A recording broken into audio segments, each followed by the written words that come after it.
My name's Louis, I'm 22 years old and I was born with a chronic liver disease called biliary atresia. Prior to my birth, my parents were informed in Southampton Hospital, the nearest major hospital to where they were living at the time, that there was an abnormality on the scan at I think around 21 weeks, and that was the first indication that something was wrong. A couple of weeks later there was a suspected it was a cyst in the stomach that was highlighted, that was found on a scan, and the Southampton Hospital team, the sonographer there, essentially told my parents that this could be a liver problem. When I was born, their prediction was correct, found to be true. It was a liver problem that they didn't know what that was, what the condition was, so they sent them to the liver specialists here in London at King's College Hospital, where a liver biopsy was performed a day after my birth, and yeah, they found that it was biliary atresia. So the specialists did their job. They knew what it was, a very rare condition, hence why Southampton didn't really know what it was. They couldn't identify what it was pre-birth, and they sent them to the specialists, who fantastically did their job and saved my life within 2 weeks. And if they hadn't found it so quickly, I may not be as healthy as I am today, or even be here. So yeah, they did a fantastic job. It was called the Kasai, which was in 2001 when this was. That was really in its infancy in terms of research. There was the research done on it was minimal. So I think I was the second youngest in the world at the time. So yeah, I was operated on then. And since that point, the transplantation was inevitable. We always knew that that was seen as like a temporary solution to the problem, of which point now I'm on the transplant list, waiting for that. But these past 22 years, I've been very, very healthy. What affected you, yeah? Yeah, so generally speaking, living with biliary atresia, a chronic liver condition, for me my life has been really normal and largely unaffected, insofar as I guess I've had sort of biannual or annual endoscopies with the camera down my esophagus to check for internal bleeding, that kind of thing, which has always been, there's never been any apart from one time, and they just sort of surgically banned that, like you would a plaster on your outside exterior, as opposed to you obviously can't do that so that's what the surgeons do. And they've done that all through my paediatric years as a child, and then now in being a young adult through the transition clinic at King's, having it done partially sedated, which was weird at first, but it was fine. It's fine now, I'm used to it. But no, I've been really, really active. I've been involved in running teams, played football, tennis, and just been really, really active, love my sport. For the first 2 years of my life, I guess not so much, because for my mum and dad, they had to be so vigilant of me as parents. They had to understand the condition and understand my specific needs having the condition. But no, largely, for the most part, I've just lived a totally normal life, and no one would know any different. Insofar as having the condition goes, if you saw me, met me, you would never guess that I have this condition, which I'm delighted about. And I've just loved being really active and always done really well at school, and yeah, just lived so far so good. Yeah, I have annual checkups at King's. I have a clinic appointment where they do bloods and things like that, and blood test, and have a discussion with the liver consultant, and then I have the endoscopy to check for internal bleeding, and they're my 2 appointments per year. But it was the annual checkup last year in the spring of last year, so it was April, and all was fine, and I had been really well. In fact, I'd just run a half marathon. I was just preparing. I got the news that I was doing the marathon the next year, which I've just completed. I was at university, all was fine, all doing really well, still playing for my football team. And the consultant at King's essentially told my dad and I, we think we should begin to look at putting you on the liver transplant list, which at the time was, I think, very emotional for my parents. And I think for myself as well, it was a shock. I didn't expect that at all.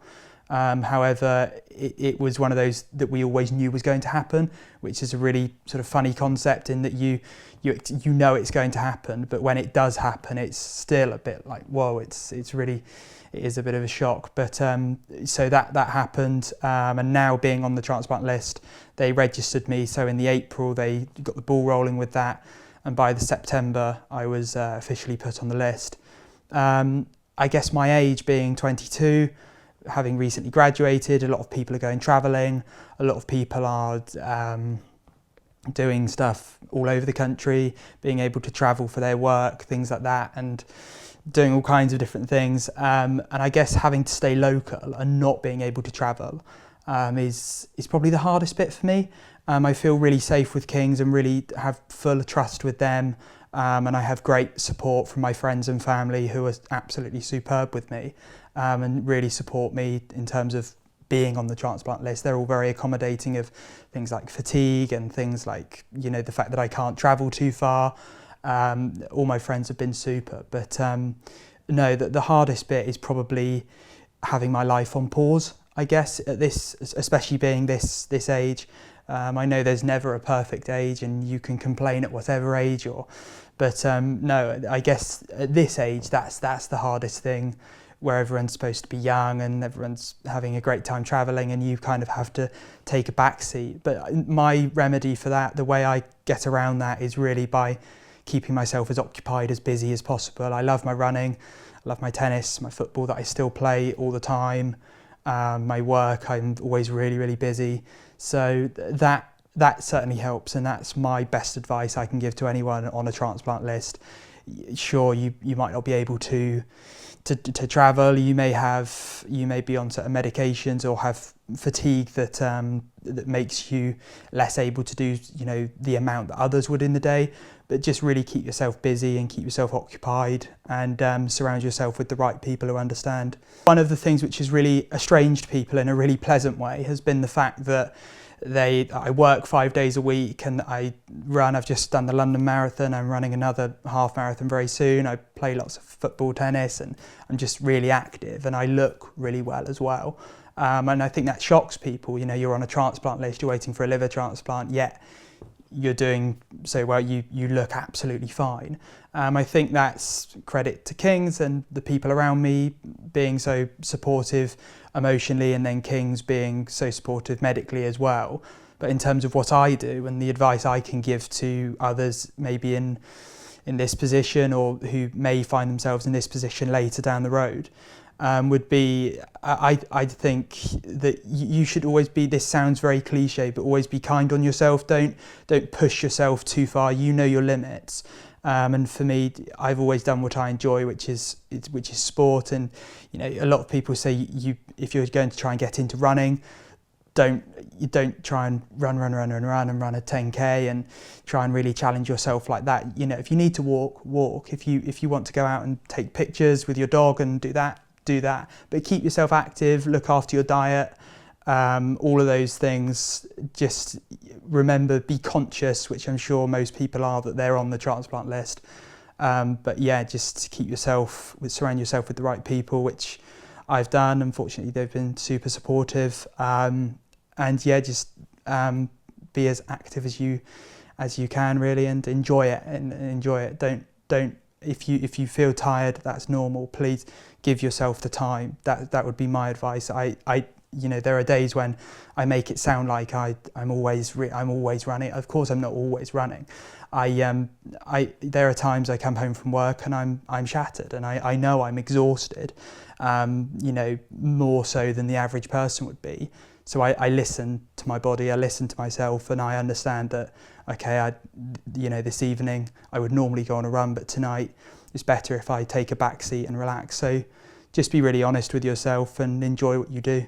In terms of my involvement with the Children's Liver Disease and the British Liver Trust, who have recently merged, I have always felt that it's really important to give back. I would always want to try and help people in my position. That's something that I've been really keen to do, and now I'm at an age where I feel I can really do that, having now been on the transplant list and been through the paediatric journey and gone through the transition from paediatrics to adult. I think I'm now really well placed to do that.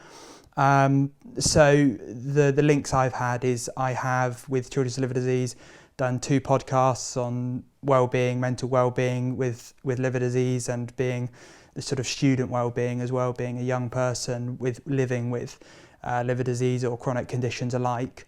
And I have written a lot of blogs for them about everything from dealing with the sort of the drinking scene at university, and dealing with being on a transplant list, things that kind of thing, and what's motivated me to be where I am, be so healthy today, how I've got there. I think for me, speaking to my parents, that kind of thing for me to do and for others to do, to be able to write those blogs, speak on podcasts, is invaluable, because my parents, when I was born, 2001, that the internet was in its infancy. All of this, the online resources were minimum, if any.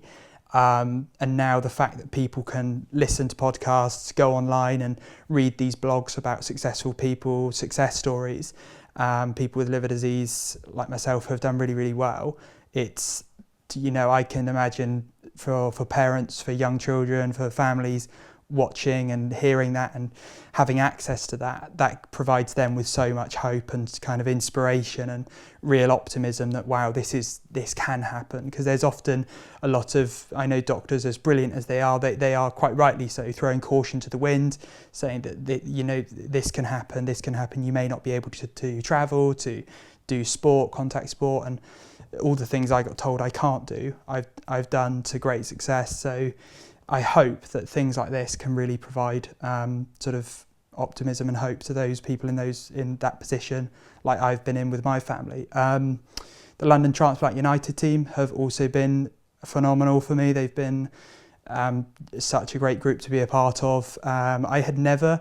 I started playing for them last year, and I had never met anyone with biliary atresia. So to go and play in a transplant team with people with biliary atresia and other liver conditions and chronic conditions alike, to be involved with a team with players who have got that condition, especially my condition being so rare, and then playing football as well, being footballers combined, that was a real wow moment. That was really pleasantly surprising. And it's just fantastic to be socialising with them and being able to do the sport I love and being involved with them, and we can help each other ultimately, not just play football together, but we're there to support each other as well, which is, as an overall motive, it doesn't get better than that.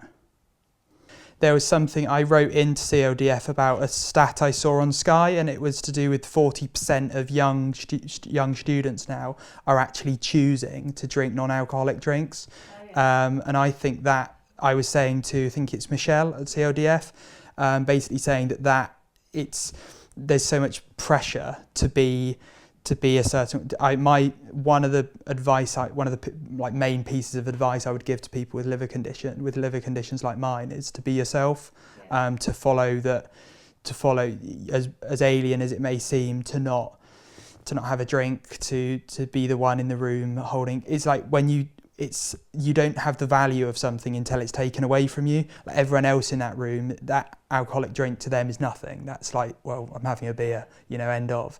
To us, it's a lot more than that. Yeah. And I think to be yourself, I've noticed now that I actually have a lot of people are quite admiring of the fact that I will, stand up for my own, this is what I'm comfortable with.